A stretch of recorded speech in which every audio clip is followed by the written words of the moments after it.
এখানে নিয়ে আসার জন্য আমি প্রথমেই খন্দকার দিলদার হোসেন সাহেবের, তিনি ইন্তেকাল করেছেন, ওনার বিদায়ী আত্মা রুহের মাগফিরাত কামনা করি এবং পাশাপাশি আমি ওনার শোকাহত পরিবারের যেন ওনারা যেন এটা ধৈর্য ধারণ করতে পারেন, শান্তিতে এটা নিতে পারেন, তার জন্য মহান আল্লাহ রব্বুল আলমীর কাছে দোয়া প্রার্থনা করি। খন্দকার দিলওয়ার সাহেব এমন একজন মানুষ, বিএনপির দুর্দিনের খান্ডারি।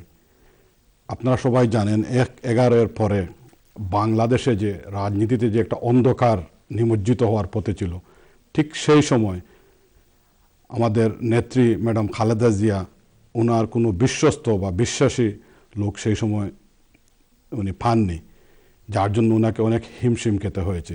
পরবর্তীতে খন্দকার দিলওয়ার সাহেব দলকে শক্তিশালী করার জন্য ওনার উপর দায়িত্ব দিয়েছিলেন এবং তিনি সেই গুরু দায়িত্ব অত্যন্ত নিষ্ঠার সাথে পালন করেছেন এবং বিএনপিকে একটি শক্তিশালী দল হিসাবে আবার প্ল্যাটফর্মে নিয়ে এসেছেন এবং দীর্ঘদিন ধরেই তিনি বিএনপির রাজনীতিতে জড়িত ছিলেন। আপনারা জানেন উনি 1978 থেকে বিএনপি শুরু করেছেন শহীদ রাষ্ট্রপতি জিয়াউর রহমানের হাত ধরে। পরবর্তীতে তিনি মানিকগঞ্জে বিএনপির সভাপতি মণ্ডলীর আসন পান। এর পরবর্তীতে তিনি আমার মনে হয় 5 বার সংসদ সদস্য হিসাবে ছিলেন। তিনি অত্যন্ত নিরলস এবং নিষ্ঠাবান একজন বিএনপির কর্মী ছিলেন। তার জন্য উনার এই মৃত্যুতে শুধু বিএনপি নয়, সম্পূর্ণ বাঙালি জাতি যে একটা অপূরণীয় ক্ষতি হয়েছে, আমি জানি না তা আমরা পূরণ করতে পারবো কি না। কিন্তু উনি যখন মাউন্ট এলিজাবেথ হসপিটালে মারা যান, সমস্ত বাঙালি জাতি, আমি টিভির পর্দায় আপনাদের চ্যানেলের মাধ্যমে দেখতে পেয়েছি, সম্পূর্ণ জাতি শোকাহত হয়েছে এবং ওনার জন্য সবাই দোয়া করেছে এবং বিভিন্ন নেতৃবৃন্দদের কাছ থেকে আমরা অত্যন্ত ভালো কথাবার্তা শুনেছি। তার জন্য আমি একজন বিএনপির কর্মী হিসাবে খুবই গর্বিত এবং আমি দোয়া করি আল্লাহ যেন ওনাকে জান্নাত ফেরদাউস দান করেন। থ্যাংক ইউ দুদু ভাই, আপনি তো বেশ গুছিয়ে কথা বলেন। Thank you. স্যার। আলতাফ ভাই, আপনি তো বিএনপি করেন না, আপনি কিভাবে দেখছেন খন্দকার দেলোয়ার হোসেন সাহেবকে? ওয়াল সাহেব ভাই, সুন্দর একটি প্রশ্ন করার জন্য আপনাকে আবারও ধন্যবাদ জানাই। আসলে খন্দকার দেলোয়ার হোসেনকে নিয়ে কথা বলতে গেলে এই ধরনের অনেকগুলো প্রোগ্রাম একসাথে করতে হবে। এই ধরনের ছোট পরিসরে ছোট সময়ে খন্দকার দেলোয়ার হোসেন সাহেবকে নিয়ে আলোচনা করে আমাদের অনেক কিছুই থেকে যাবে।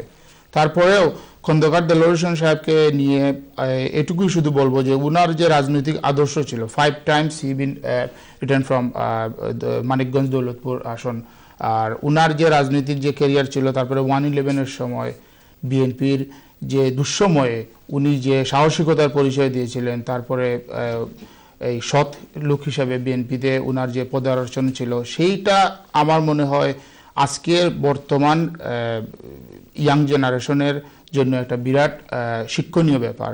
উনি সম্মানজনক অবস্থায় ছিলেন, সম্মানজনক অবস্থায় থেকে আল্লাহ উনাকে দুনিয়া থেকে নিয়েছেন। আমরা উনার এই মৃত্যুতে গভীরভাবে শোকাহত এবং উনার এই পরিবারের প্রতি আমরা সবাই এটুকুই বলবো যে উনারা যেন ধৈর্য ধারণ করেন এবং খন্দকার দেলোয়ার হোসেন সাহেব আসলে এদেশের রাজনৈতিক এই বিএনপির রাজনৈতিক প্ল্যাটফর্ম থেকে শুধু নিজে রাজনীতি করে গেছেন তা নয়, দেশের জন্য উনার যথেষ্ট অবদান ছিল এবং সেটা সত্যি আমরা অপূরণীয়। উনাকে হারিয়ে আজকে আমরা যে লিডার হারিয়েছি খন্দকার দেলোয়ার হোসেন সাহেবকে, সেটা হয়তো পূরণ করতে পারবো না, কিন্তু উনার রাজনৈতিক জীবনের যে এই সুদূর প্রসার যে আদর্শ, সেগুলো আমরা যদি সত্যিকার অর্থে যারা বাংলাদেশের রাজনীতি করেছে, এই anyone could be doing any politics, but উনার যে রাজনীতির আদর্শ, সেই আদর্শকে যদি ধারণ করে বর্তমান জেনারেশন যদি রাজনীতি করে, আমার মনে হয় দেশকে অনেক কিছু দিতে পারবে খন্দকার দেলোয়ার হোসেন সাহেবের মতো। থ্যাংক ইউ আলতাফ ভাই। মাহমুদ ভাই, একজন ব্যবসায়ী হিসাবে আপনি কিভাবে মূল্যায়ন করবেন খন্দকার দেলোয়ার হোসেন সাহেবকে? থ্যাংক ইউ শেখ ভাই আমার প্রশ্ন করার জন্য।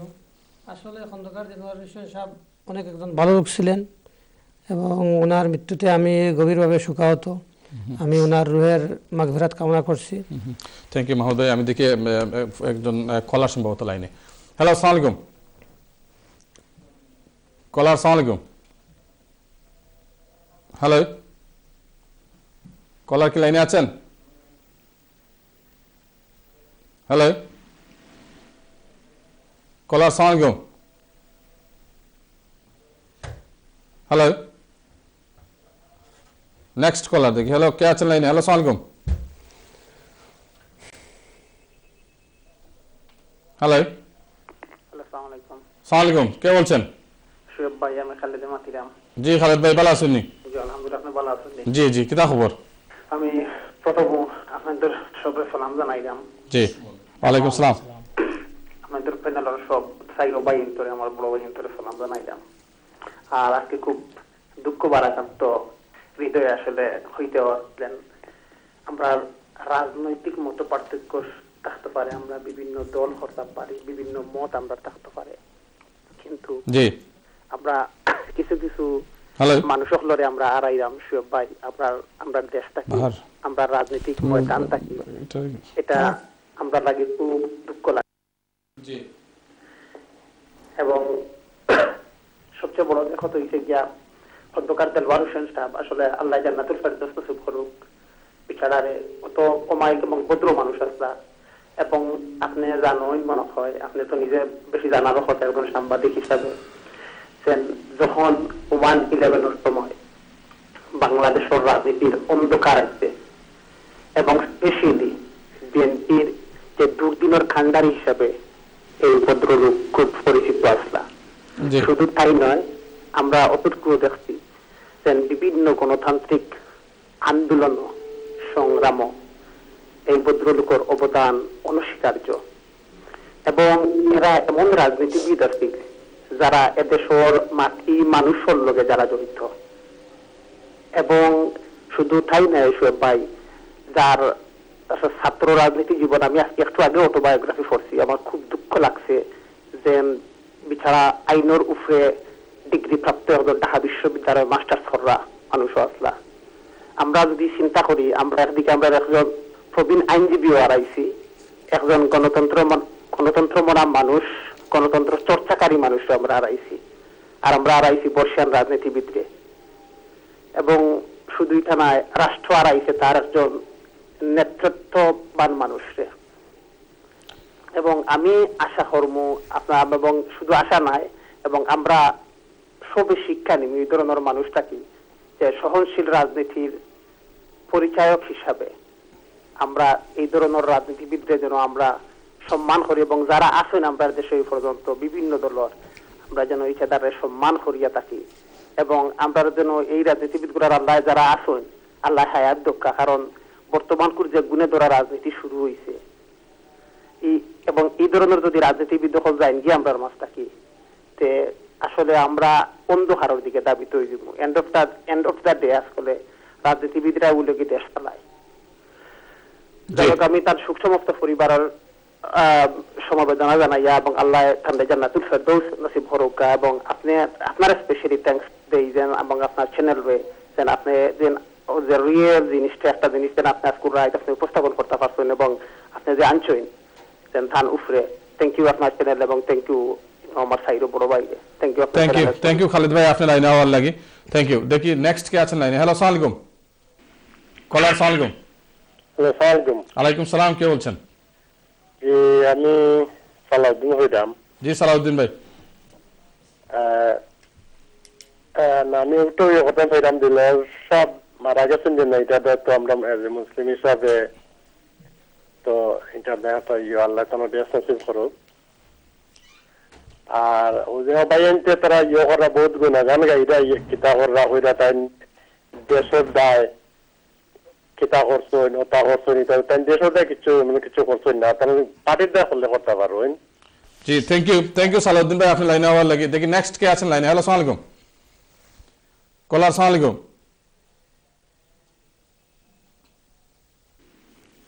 কলার আসসালামু আলাইকুম। জি আসসালামু আলাইকুম ভাই। ওয়ালাইকুম সালাম, কে বলছেন?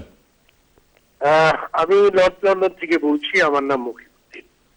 জি মুকিদ ভাই বলেন।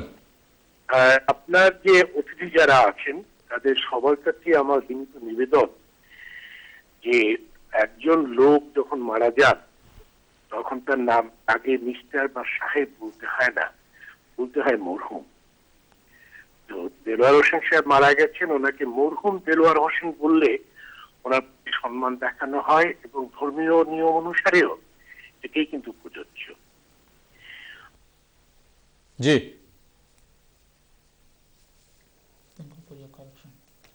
থ্যাংক ইউ কলার, আপনাকে অসংখ্য ধন্যবাদ ভুলটি ধরিয়ে দেওয়ার জন্য, সিনসিয়ার অ্যাপোলজি।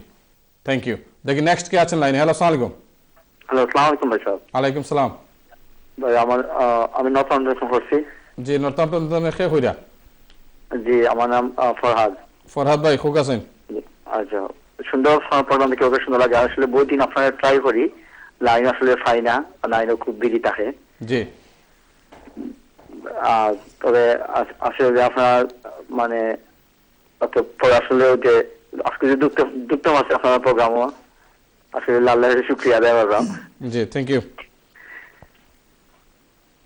আচ্ছা, সুন্দর আপনার আজকে যে আমাদের বর্ষের নেতা বিএনপি আর খন্দকার দেলোয়ার হোসেন মারা গেছেন, তার বিদায়ী আত্মার মাগফিরাত কামনা করলাম এবং তার সুন্দর পরিবারের লাগে আমার গভীর সমবেদনা জানাইলাম। থ্যাংক ইউ, থ্যাংক ইউ আপনার লাইনে হওয়ার লাগে। দেখি নেক্সট কে আছেন লাইনে। হ্যালো, আসসালামু আলাইকুম। কলার, আসসালামু আলাইকুম। কলার, আসসালামু আলাইকুম। আসসালামু ওয়ালাইকুম সালাম, কে বলছেন? জি ভাই, আসসালামু আলাইকুম। আমি আহমদ আলী বলছিলাম। জি, আহমদ আলী ভাই খুব আছেন?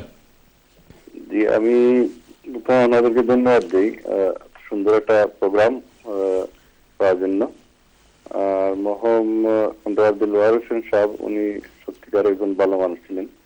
আমি যতটুকু জানি, আমার জন্ম ছিল না তখন, আমার বয়স তো বেশি না, উনি তো 80 বছর বয়স বোধহয় হয়েছে, কিন্তু একজন বাসার সৈনিক ছিলেন আমি যতটুকু শুনছি আর কি। জি, এরপরে 5 বারের সংসদ সদস্য ছিলেন। আমার ভাই বলছেন যে উনি শুধু দলের জন্য করছেন, দেশের জন্য কিছু করতে হইলে আপনি একটা দলের আন্ডারে যাইতে হইব। জি, এমপি হইতে তো একটা দলের হতো, বিএনপি হতো, আওয়ামী লীগ হতো, আরো জাতীয় পার্টি আছে, জামাত, একটা দলের আন্ডারে দেখতে হইব। আপনি তো এমনি গিয়া পারবেন না দেশে কিছু করতে হলে। উনি ভালো কাজ করে গেছেন। আর সবচেয়ে পরীক্ষিত জিনিস যেটা হয়েছে, উনি একটা আমানত, যেটা দলের যে এমন এক সময় গণতন্ত্র সবকিছু আমাদের শেষ হয়ে গেছিল, ওই সময় উনি হাল ধরেছিলেন। উনি ঠিকই আছেন। উনাকে এই যে মইন সরকার খুব চেষ্টা করেছে উনাকে নিয়ে সাইন করানোর জন্য, ওনাকে খুবই প্রেশার করেছে। এরপরে ওনার ছেলেদেরকেও খুবই হ্যারাস করা হয়েছে, জেলে দেওয়া হয়েছে। মানে এরপরে উনি ওনার কথায় কাজে অটল রয়েছেন। ওইটাই আমি মনে করি রাজনীতিবিদদের, এইটাই আমরা আশা করি রাজনীতি, যে কোনো রাজনীতিবিদদের কাছ থেকে। থ্যাংক ইউ, বিপদ পড়লো। থ্যাংক ইউ ব্রাদার আপনার লাইনে হওয়ার লাগে।